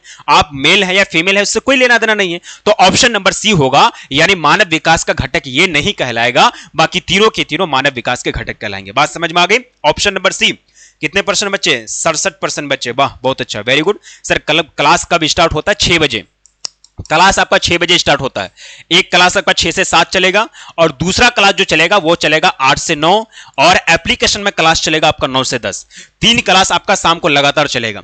हर दिन आपको 6 बजे जुड़ जाना है सफल एकेडमी में। 6 से 7, 6 बजे स्टार्ट हुआ था ये क्लास, और फिर आपका 8 से 9 आपका चलेगा, और 9 से 10 आपका ऐप में चलेगा, और मॉर्निंग में 7 से 8। तो टोटल कितना क्लास चलता है सफल एकेडमी में? 4 गो क्लास चलता है। कितना? 4 गो। अब ये चौथा क्लास जो है ये एप्लीकेशन में 9 से 10 आपका पर डे चलेगा, शाम को यानी रात को 9 से 10, समझ गए? उसके बाद फिर खाना पीना खाना है। ठीक है, चलो अब देखिएगा अगला प्रश्न की बात करते हैं। तो याद रखिएगा, भारत में प्रथम वायु परिवहन की शुरुआत कब की गई थी? देखिएगा, इलाहाबाद कहां है? इलाहाबाद आपका यूपी में है। नैनीताल, नैनीताल देखो, नैनीताल की बात करें, ये उत्तराखंड में आता है। अब बताओ, कोई बच्चा बताएगा कि उत्तराखंड पहले किसका भाग था? तो उत्तराखंड पहले उत्तर प्रदेश का भाग था। उत्तर प्रदेश से छठ के बना है आपका उत्तराखंड राज्य, जिस तरह से बिहार से छटके बना है आपका कौन सा? झारखंड, और बंगाल से छटके बना है बिहार। समझ गए? तो याद रखिएगा, तो नैनीताल से इलाहाबाद के बीच, नैनीताल से इलाहाबाद के बीच जब पहला वायु डाक सेवा को लेके गया था, वायु मार्ग के माध्यम से डाक सेवा यानी डाक सामान की जितनी भी चीज है उसको लेके गया था, उसी समय भारत में वायु परिवहन की शुरुआत हो गई थी। तो 1911 में भारत में प्रथम वायु परिवहन की शुरुआत हुई। ऑप्शन नंबर हमारा ए लोग होगा। और अगर पूछेगा कि भारत में ट्रेन ट्रेन की शुरुआत, रेलगाड़ी की शुरुआत कब हुई? तो 1853 में भारत में रेलगाड़ी की शुरुआत हुई। 1911 में भारत में वायु परिवहन की शुरुआत हुई। और एक चीज और बताइए, रेडियो की शुरुआत कब हुई भारत में? ये चीज बताइएगा आप लोग कमेंट सेक्शन में। आप लोग ये चीज कमेंट सेक्शन में बताइएगा कि रेडियो की शुरुआत कब हुई भारत में। तो क्या बन जाएगा जी? Option number A. कितना परसेंट बच्चे? 78% बच्चे। वाह, वेरी गुड। चलो अगला प्रश्न हमारे स्क्रीन पर, इन देशों में कौन जनांकी के संक्रमण की अंतिम अवस्था में? सबसे पहली बात आप तो जानते हैं कि जनांकी के संक्रमण सिद्धांत किसी भी देश की जनसंख्या की संरचना के बारे में बताता है। इसमें 3 अवस्था है, पहला, दूसरा और तीसरा। इसमें 3 अवस्थाएं हैं। तो पहला अवस्था में क्या होता है? जनसंख्या, जन्म दर, मृत्यु दर काफी ज्यादा ऊंचा होता है। जनसंख्या शिक्षित नहीं होता है, बिल्कुल बहुत खराब स्थिति रहता है। दूसरा अवस्था में जनसंख्या का जन्म दर, मृत्यु दर घटने लगता है, जनसंख्या रोजगार पाने लगता है, शिक्षा पाने लगता है। तीसरा अवस्था आते आते जनसंख्या का जन्म दर, मृत्यु दर घट जाता है और जनसंख्या शिक्षित हो जाता है। तो याद रखिएगा, जो भी डेवलप्ड कंट्री है, डेवलप्ड कंट्री यानी जो विकसित कंट्री है, भारत नहीं होगा, उसके बाद आपका ऑस्ट्रेलिया, उसके बाद जापान, फ्रांस, अमेरिका, जापान, ये सब डेवलप्ड कंट्री। और इसकी जनसंख्या तृतीय अवस्था में आती है, यानी अंतिम अवस्था कौन सा? तृतीय अवस्था। तो याद रखिएगा, जापान की जनसंख्या, उसके बाद अमेरिका की जनसंख्या, ऑस्ट्रेलिया की जनसंख्या, फ्रांस की जनसंख्या, ब्रिटेन की जनसंख्या, वो आपकी तृतीय अवस्था में आएंगे। ठीक है। एचडीआई में अधिकतम मान किसका होगा? अब देखो, आप अगर एग्जाम देने जाएंगे तो मैक्सिमम मार्क्स कितना है? 500। मैक्सिमम मार्क्स का आपका कितना है? मैक्सिमम नंबर आपका 500 है। लेकिन अगर आपको बोलेंगे कि नहीं, मिनिमम कितना नंबर ला सकते हैं, तो आप एग्जाम में ही देने मत जाइए, 0 नंबर लाइएगा। तो मिनिमम 0, कोई भी अधिकतम संख्या का मिनिमम मान 0 होता है और मैक्सिमम कितना होता है? 1 होता है। तो एचडीआई का अधिकतम मान आपका 1 होगा, 1.0, और रैंक है कितना से कितना? 0 से 1 के बीच। इतना आप लोग याद रखिएगा। ऑप्शन नंबर हमारा सी लोक हो जाएगा। नेक्स्ट प्रश्न देखिएगा, पूछा गया है कि विश्व में लिंग अनुपात, उच्चतम लिंग अनुपात कहां दर्ज किया गया? तो सबसे ज्यादा लिंग अनुपात लैटविया का है, लेकिन सबसे कम किसका है? तो मैंने बताया था कि सबसे कम यूएई यानी संयुक्त अरब अमीरात का है, क्योंकि कार्यशील जनसंख्या का प्रवास यहां काफी ज्यादा हो गया है। इतना बात समझ में आई? ऑप्शन नंबर ए हो जाएगा, लैटविया। नेक्स्ट प्रश्न हमारे स्क्रीन पर आया है कि निम्नलिखित में से कौन सा देश उच्च मानव विकास वाला नहीं है? अब बताइएगा, दक्षिण अफ्रीका, भारत, नॉर्वे और चीन। यहां याद रखेंगे, उच्च मानव विकास वाला नहीं है। तो अफ्रीका का भी स्थिति ठीक है भारत से। एचडीआई रिपोर्ट में जब जाइएगा तो भारत जो है 100 नंबर से बाहर है, भारत का रैंक 100 से बाहर है। तो भारत की स्थिति उतना ठीक नहीं है एचडीआई रिपोर्ट में, तो आप भारत टिक कर दीजिएगा। ऑप्शन नंबर हमारे बी लोग हो जाएंगे। Very good. चलिए, बहुत अच्छी बात है। आप लोग जितने भी बच्चे हैं, ऐप को जो डाउनलोड नहीं किए तो ऐप को डाउनलोड कर लीजिएगा। ऐप का लिंक आपको डिस्क्रिप्शन में दिया गया है। और ज्यादा क्वेश्चन नहीं है, बहुत कम प्रश्न है। आप लोग कोई भी क्लास छोड़ के नहीं जाएंगे। जितने भी बच्चे हैं पूरी क्लास को आप लोग करके जाएंगे। जितने भी बच्चे हैं, क्लास अगर छोड़ दीजिएगा तो फिर बहुत ज्यादा इंपॉर्टेंट क्वेश्चन आपसे छूट जाएगा। इसलिए आप लोग क्लास को छोड़िएगा नहीं। बाद में आपकी दूसरी क्लास अगर हो रही है तो उसको बाद में अटेंड कर लेना। ठीक है। अब देखो, मानव भूगोल, मानव समाज तथा पृथ्वी तल के बीच संबंधों का अध्ययन है। यह किसने कहा था? कुमारी एलन चर्चिल सैंपल ने कहा था। कुमारी एलन चर्चिल सैंपल ने कहा कि मानव भूगोल, मानव समाज और पृथ्वी के बीच यानी धरातल के बीच जो संबंध है उसी का संश्लेषित अध्ययन है। ऑप्शन नंबर बी लोक हो जाएगा। नेक्स्ट प्रश्न, इनमें से किन देशों में ग्रामीण क्षेत्रों में स्त्री की संख्या पुरुष की अपेक्षा अधिक है? तो कनाडा की बात करें तो कनाडा में जो ग्रामीण क्षेत्र है, ग्रामीण क्षेत्र में पुरुष ज्यादा रह रहे हैं, और नगरीय क्षेत्र की बात करें तो वहां स्त्रियां ज्यादा रह रही है। अब देखो, हमारे देश में क्या है? हमारे देश में ग्रामीण क्षेत्र में, गांव देहात में स्त्री रह रही है, घर में पालन पोषण बच्चा का कर रहा, और पुरुष बैग उठा के, झोला उठा के कमाने के लिए गए बाहर। तो ग्रामीण क्षेत्र में स्त्री की संख्या हमारे देश में ज्यादा है और पुरुष की संख्या कम है। लेकिन कनाडा में क्या हो रहा है? कनाडा देश में स्त्री की जनसंख्या ग्रामीण क्षेत्र में कम है। स्त्री अपना बाल बच्चा को लेकर के, अपने छोटे बाल बच्चा को लेकर के शहर में शिफ्ट हो जाती है और वो बच्चे को पढ़ाने का काम करती है, और उनके जो पुरुष हैं यानी उनके जो हस्बैंड हैं वो गांव में रह के खेती वगैरह करते हैं और यहां से पैसा भेजते हैं। समझ गए? तो ये हो जाएगा, कनाडा में ऐसी स्थिति बनी हुई है। हमारे देश का जस्ट उल्टा स्थिति कनाडा में बनी हुई है। देखिएगा, डॉक्टर महबूबुल हक मूल निवासी कहां के थे? तो कई बार बोले हैं कि ये मूल निवासी पाकिस्तान के थे, और प्रोफेसर अमर्त्य सेन इंडिया के थे। जनसंख्या घनत्व का संबंध किससे? वेरी इंपॉर्टेंट प्रश्न, आप लोग देखिएगा। अब जनसंख्या घनत्व की बात करें तो आपने देखा है जनसंख्या घनत्व कितने प्रकार के होते हैं? 3। अरे जनसंख्या घनत्व आपको 3, कायिक घनत्व, जनसंख्या घनत्व और क्या बताया गया था? 3 प्रकार के जनसंख्या घनत्व पढ़ाए थे हम। याद रखिएगा, भूलिएगा नहीं इस चीज को, आपको यही 3 पूछेगा। अब यहां देखिएगा, जनसंख्या घनत्व मतलब जनसंख्या बटे क्षेत्रफल।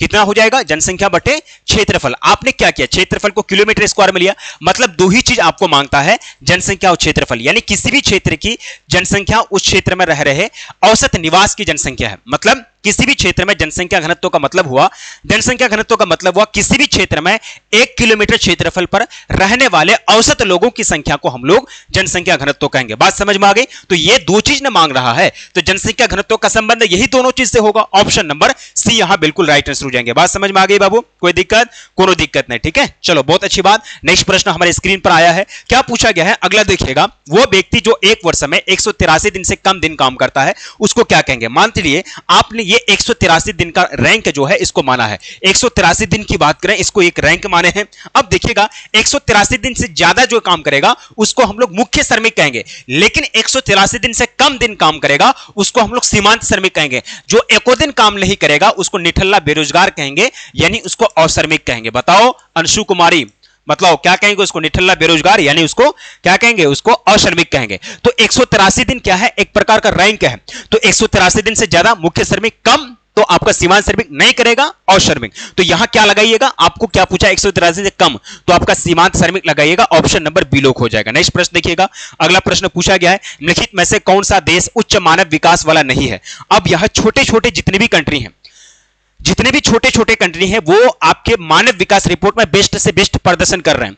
बाकी नॉर्वे, अर्जेंटीना, जापान वगैरह, मिस्र वगैरह ये सब नहीं कर पा। जापान तो कर रहा है लेकिन मिस्र की स्थिति ठीक नहीं है। मिस्र आपका एचडी रिपोर्ट में नंबर 1 पे या फिर 110 में नहीं आ पाता है मिस्र।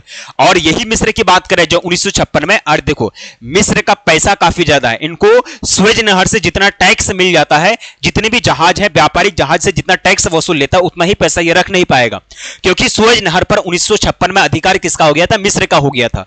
तो मिस्र वाले आपके एचडी रिपोर्ट में सबसे पीछे है, बाकी ये तीनों देश आगे है। नेक्स्ट प्रश्न, निम्नलिखित में से कौन सा एक भौगोलिक सूचनाकांत नहीं है? मतलब नहीं है, ये वाला क्वेश्चन आप देखिए, आप बच्चे क्या करते हैं कि गलती करते हैं, ये नहीं को नहीं पढ़ेंगे और टिक करके आ जाएंगे, इसलिए आपसे गलती होगा। तो ये इसको पढ़ना है।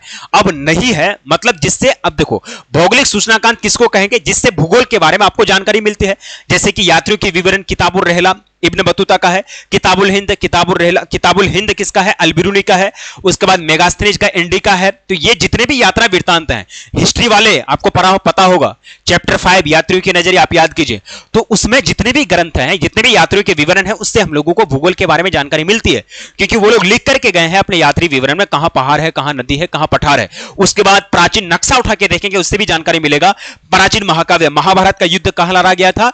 कुरुक्षेत्र में लड़ा गया था। कुरुक्षेत्र वर्तमान में कहां है? हरियाणा में है। तो महाभारत में भी आपके भूगोल के बारे में चर्चा है। लेकिन आप चंद्रमा से कोई पदार्थ को, चट्टान को लेके आ रहे हैं, कोई चंद्रयान 3 गया है, कोई भी आदमी एस्ट्रोनॉट वहां गए हैं, चंद्रमा का मिट्टी लेके यहां आ गए, तो चंद्रमा का चट्टानी पदार्थ से आपको भूगोल का क्या लेना देना? इससे कोई संबंध बनता है क्या? नहीं। तो चंद्रमा से चट्टानी पदार्थों के नमूने, इससे आपको कोई संबंध नहीं बनता है, यानी ये वाला जो है ऑप्शन नंबर सी लोक हो जाएगा। ठीक है, कितना? 45% ऑप्शन नंबर सी। ठीक है, अब देखिएगा विश्व की किस देश की संख्या सबसे अधिक है? बताओ। ये वाला क्वेश्चन तो आप लोग जानबे करते हैं, इसका तो आंसर हम नहीं देंगे। ठीक है, विश्व की किस देश की संख्या सबसे अधिक है? इसका क्वेश्चन का आंसर आप लोग कमेंट सेक्शन में बताइए। ठीक है, इसका क्वेश्चन का आंसर आप लोग कमेंट सेक्शन में बताइएगा कि विश्व के किस देश की संख्या सबसे ज्यादा है। नेक्स्ट प्रश्न हमारे स्क्रीन पर आया है, क्या पूछा गया है? मानव विकास सूचकांक का मान कितना होगा? तो कितनी भी बार मैंने आपको कहा कि आप फाइनल बोर्ड परीक्षा देने जाइए, समझ गए? आप यहां फाइनल बोर्ड परीक्षा अगर आप देने जाइएगा तो 500 नंबर का आपका इंटर का परीक्षा होगा। लेकिन अगर आपको कहेंगे कि आप मिनिमम कितना नंबर लेके आ सकते हैं, तो मिनिमम आप 0, आप एग्जाम ही देने मत जाइए। तो 0 से लेकर के 1 के बीच इसका रैंक होता है। और एक कैसे आया? 1/3 आपको शिक्षा को मिला, 1/3 आपको स्वास्थ्य को मिला, 1/3 आपके रिसोर्सेज को मिला। तो इस तरह से 3, 1/3, 1/3, 1/3। अरे भिन्न का जोड़ आप लोग भूल गए हैं क्या? जब भिन्न का जोड़ नहीं भूले हैं तो ये चीज पता होगा ना। तो भिन्न का जोड़ जब नहीं भूले हैं तो ये चीज आप लोगों को पता होगा, तो भिन्न का जोड़ आप लोग को याद होगा। ठीक है, तो ऑप्शन नंबर हमारा डी यहां बिल्कुल राइट आंसर बन जाता है। मानव भूगोल का जनक किसे कहा जाता है? प्यारे बच्चों, आपकी क्लास की टाइम 6 से लेकर के 7 PM है। उसके बाद एक क्लास आपका 8 से लेकर के 9 PM है, यूट्यूब की क्लास की बात कर रहे हैं। और आपका एप्लीकेशन में 9 से 10 है। ठीक है, आज से आपकी एप्लीकेशन में क्लासेस हो जाएगी, इसलिए आप लोग तैयार रहिएगा। ठीक है, चलिए अगला प्रश्न की बात करते हैं। अगला प्रश्न क्या पूछा गया है? मानव भूगोल का जनक किसे कहा जाता है? तो मानव भूगोल का जनक फ्रेडरिक रेडजेल को कहा जाता है, क्योंकि इन्होंने ही सबसे पहले सिस्टमेटिक तरीके से भूगोल का अध्ययन किया था। प्राथमिक कार्य करने वाले लोग लाल कॉलर श्रमिक कहलाएंगे, इतना तो आपको पता है, कई मैंने बताया। धूप में काम करने जाएगा लाल हो जाएगा, अपकर सागर। अब देखो प्रवास के कितने कारक होते हैं? करते हैं 3, प्रवास के 2 कारक, एक होगा अपकर्ष, एक होगा प्रतिकर्ष। तो अपकर्ष कारक आकर्षित करता, शहरीकरण, औद्योगिकरण, तृतीय कार्य यानी व्यापार, संचार और परिवहन जहां होगा वो लोगों को आकर्षित करेगा, मतलब ये सभी होगा। ऑप्शन नंबर हमारे डी बिल्कुल करेक्ट आंसर हो जाएंगे। इनमें से अपकर्ष कारक ये तीनों है। नेक्स्ट प्रश्न देखिएगा, निम्नलिखित में से किस महाद्वीप में जनसंख्या वृद्धि दर सबसे अधिक है? तो अफ्रीका में सबसे ज्यादा है और सबसे ज्यादा जनसंख्या आपके एशिया में है, लेकिन अफ्रीका में जनसंख्या वृद्धि दर ज्यादा है। इसके साथ साथ वहां क्या है, वहां का जनसंख्या में मृत्यु दर भी काफी ज्यादा है, जिसके कारण जनसंख्या बराबर हो जाता है। जनसंख्या का मृत्यु दर और साथ ही साथ जनसंख्या का क्या होगा, मृत्यु दर के साथ जनसंख्या का जन्म दर ज्यादा होगा तो दोनों बराबर हो जाएगा। निम्नलिखित में से कौन सा एक प्रतिकर्षक कारक नहीं है?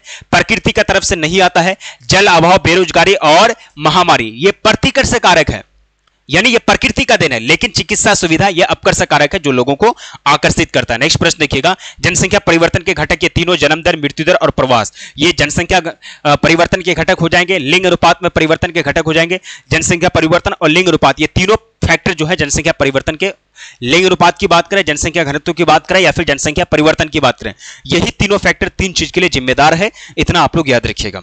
अगला प्रश्न है, भारत में पाए जाने वाले कुल कोयला का कितना प्रतिशत बिटुमिनस है? तो 80% कोयला भारत में बिटुमिनस प्रकार का है। कोयला कितने प्रकार के होते हैं? 4 प्रकार के। एंथ्रासाइट सबसे बेस्ट क्वालिटी का होता है, एंथ्रासाइट, बिटुमिनस, लिग्नाइट पीट। बिटुमिनस आपका सेकंड कैटेगरी का है, जिसमें जिस कोयला में कार्बन की मात्रा ज्यादा होगा वो कोयला ज्यादा जल के एनर्जी देगा, समझ गए? तो ज्यादा जल के एनर्जी देता है एंथ्रासाइड, उसके बाद बिटुमिनस। निम्नलिखित में से भारत में पुरुष प्रवास का प्रमुख कारण क्या हो जाएगा? तो प्रमुख कारण पूछा गया। देखो, पुरुष जो प्रवास करता है विवाह, शिक्षा, काम, रोजगार, व्यवसाय सभी के लिए, लेकिन प्रमुख कारक काम और रोजगार हो जाएगा। इसी के कारण पुरुष क्या करते हैं? प्रवास करते हैं। ऑप्शन नंबर बी लोग हो जाएगा। अब देखिएगा, केंद्र सरकार के द्वारा चलाई गई हरियाली प्रोजेक्ट वायु संरक्षण और जल संरक्षण दोनों के लिए जिम्मेदार है, यानी हरियाली प्रोजेक्ट के माध्यम से केंद्र सरकार वायु संरक्षण और साथ ही साथ जल संरक्षण को बढ़ावा देती है। निम्नलिखित में से कौन पेट्रोकेमिकल उत्पाद केंद्र है? तो आपका मुंबई में भारत का सबसे बड़ा पेट्रोकेमिकल उत्पाद केंद्र खोला गया है, मुंबई में, इतना आप लोग याद रखिएगा। भागलपुर को सिल्क सिटी के नाम से जाना जाता है, जो बिहार का एक प्रमंडल है और जिला भी है, ठीक है। निम्नलिखित में से कौन ऊर्जा के गैर परंपरागत स्रोत हैं? तो सौर ऊर्जा आपके गैर परंपरागत स्रोत है, ये अनलिमिटेड होता है और नवीकरणीय है और असीमित है, मतलब अनलिमिटेड है, ठीक है। भारत का विशालतम कंटेनर पत्तन जवाहरलाल नेहरू पत्तन है, जो मुंबई में है। कंटेनर पत्तन किसको कहते हैं? जहां कंटेनर का काम होता है, कंटेनर में ही सामान को विदेश से लाया जाता है और यहां से भेजा जाता है, ठीक है। नेक्स्ट प्रश्न, भारत में प्रवास की निम्नलिखित धाराओं में से कौन सी धारा पुरुष प्रधान है? तो पुरुष लोग कहां जाते हैं? ग्रामीण क्षेत्र से नगर की ओर काम करने के लिए जाते हैं, तो उसका डायरेक्शन क्या होगा? ग्रामीण क्षेत्र से नगर की ओर होगा। तो पुरुष प्रवास का यही धारा है। ऑप्शन नंबर हमारे बी बिल्कुल करेक्ट आंसर हो जाएंगे। विश्व में प्रथम रेलगाड़ी 1825 में चलाई गई थी। डायमंड हार्बर किस नदी पर स्थित है? तो डायमंड हार्बर की बात करें तो यह हुगली नदी पर स्थित है और यह कोलकाता में हुगली नदी पर स्थित है, समझ गए? इतना आप लोग याद रखिएगा, डायमंड हार्बर। नेक्स्ट प्रश्न की बात करते हैं, पेरिस और लंदन को जोड़ने वाला जो सुरंग है उसका नाम है चैनल टनल। सुरंग जो होता है वो समुद्र या जमीन के अंदर यानी पहाड़ को खोद के सुरंग बनाया जाता है, जैसे कि भारत में जो है सुरंग बहुत सब बनाया गया है मेट्रो ट्रेन को या फिर ट्रेन को चलने के लिए। नेक्स्ट प्रश्न, किस देश में सेंट वो जॉन से वैंकूवर के बीच महामार्ग है? तो ये चीज है आपका कनाडा में। ऑप्शन नंबर डी लोग हो जाएगा। नेक्स्ट प्रश्न देखिएगा, निम्नलिखित क्रियाकलापों में से कौन सा एक द्वितीयक सेक्टर का क्रियाकलाप नहीं है? तो वस्त्र निर्माण, मछली पकड़ना, ये आपका प्राथमिक क्रियाकलाप है, द्वितीयक सेक्टर का नहीं है। बाकी ये तीनों द्वितीयक सेक्टर का हो जाएगा। लोहा को गलाएंगे, वस्त्र का निर्माण करेंगे, टोकरी बनाएंगे, ये सब आपका द्वितीयक सेक्टर का क्रियाकलाप होगा। नेक्स्ट प्रश्न की बात करते हैं, पूछा गया है निम्नलिखित में से कौन सा एक द्वितीयक सेक्टर का क्रियाकलाप है? तो द्वितीयक सेक्टर का क्रियाकलाप आपका टोकरी बुनना द्वितीयक का है, बाकी मछली पकड़ना, कृषि और वानिकी ये आपका प्राथमिक सेक्टर का क्रियाकलाप है। नेक्स्ट प्रश्न देखिएगा, निम्नलिखित में से किसे जंग का कटोरा कहा जाता है? तो जंग का कटोरा आपके पीटर्सबर्ग को कहा जाता है, जो अमेरिका में है। जंग का कटोरा किसको? पीटर्सबर्ग को, यानी अमेरिका में जो जगह है उसको कहा जाता है, ठीक है। नेक्स्ट प्रश्न देखेंगे, भारत में किसी बस्ती को शहर कहलाने के लिए कितना जनसंख्या चाहिए? तो 5000 जनसंख्या चाहिए, और 5000 जनसंख्या 400 व्यक्ति प्रति वर्ग किलोमीटर जनसंख्या घनत्व चाहिए, और साथ ही साथ एक छावनी बोर्ड होना चाहिए, और 75% पुरुष जनसंख्या गैर कृषि कार्य में लगा रहना चाहिए। तो इतना याद रखेंगे। ऑप्शन नंबर हमारा बी यहां बिल्कुल राइट आंसर बन जाएगा। ऑप्शन नंबर बी बिल्कुल यहां राइट आंसर हो जाएगा, ठीक है। जनसंख्या घनत्व का संबंध आपका जनसंख्या और क्षेत्रफल से है। अब ये जो क्वेश्चन है, कौन व्यावसायिक नगर है? कौन व्यावसायिक नगर की बात करें तो पीटर्सबर्ग आपका व्यावसायिक नगर हो जाएगा। पीटर्सबर्ग आपका व्यावसायिक नगर नहीं होगा, वन सेकंड। जेरूसलम आपका सांस्कृतिक नगर है। पीटर्सबर्ग आपका औद्योगिक नगर है, खनन नगर है। बीजिंग चीन की राजधानी, बीजिंग प्रशासनिक नगर है। और एम्स्टर्डम जो यूरोप में आता है, ये व्यवसाय के क्षेत्र में काफी ज्यादा आगे निकल गया, तो ये आपका व्यवसायिक नगर हो जाएगा। नेक्स्ट प्रश्न देखेंगे, ज्यादा और प्रश्न नहीं है। मिलियन सिटी की जनसंख्या कितना होती है? 10 लाख से अधिक। मिलियन का मतलब होता है 10 लाख, तो 10 लाख से अधिक जनसंख्या वाले सिटी को मिलियन सिटी कहेंगे। सबसे अधिक प्रदूषण कहां मिलता है? मलिन बस्ती में। भारत का ही नहीं, एशिया का सबसे बड़ा मलिन बस्ती जो है वो आपका कहां है?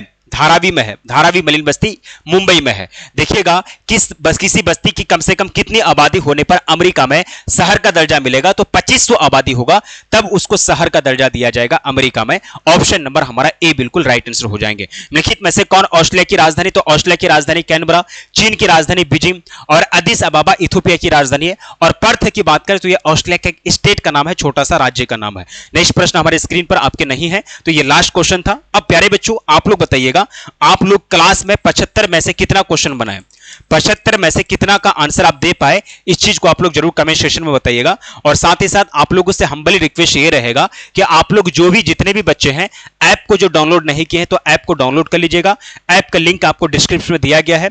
ऐप को डाउनलोड करके अपना फोन नंबर और नाम डाल के उसको रजिस्टर कर लेना है। साथ ही साथ ऐप को जैसे रजिस्टर कर लीजिएगा, आपको अपना फोन नंबर नाम डाल के, तो उसमें बैच दिखेगा। बैच को जो अभी तक ज्वाइन नहीं किए तो बैच को ज्वाइन कर लेंगे।